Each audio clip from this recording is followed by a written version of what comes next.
Ассаламу алейкум ағайын. Бүгінгі тақырыбымыз ұлттық құндылықтар туралы.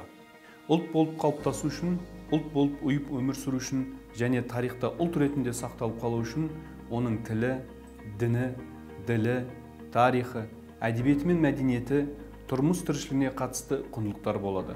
Осы ұлттық құндылықтарын сан ғасыр қойнауына сақтап келе жатқан халықтың бірі қазақ халқы. Жаһандану заманында өзге мәдениет пен идеологияның құрбаны болып, жұтылып кетпеу үшін де осы ұлттық құндылықтарымызды көзіміздің қарашығындай қорғай білуіміз қажет. Соңғы кезде көп айтылып жүрген ұлттық код міне осы ұлттық құндылықтарда жатыр. Әлімсақтан дала заңымен ғұмыр кешіп келе жатқан қазақ халқы табиғатының үнін тыңдап, жан жануардың да тілін ұғып, өзінің тұрмыс тіршілігінде салт дәстүрді қатар алып жүрген.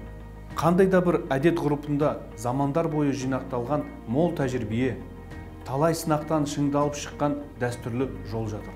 Жеке тұлға өзін ұлттың ажырамас бөлшегі ретінде сезіне отырып, өз халқының тарихын, ұлттық құндылықтарды, яки жазу, тіл, рухани мәдениет пен тағы да басқа жетістіктерін ұлттық менталитет, халықтың әлемдік мәдениет қазынасына қосқан үлесін бағалап, оның дамуына ықпал етеді.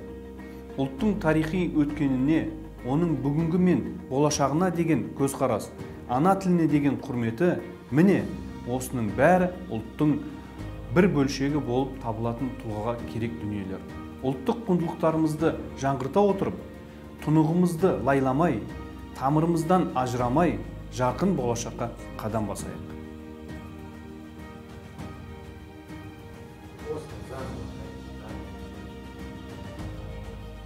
Сен соңында тездетіп жүрдің. Соңында жаһандану деген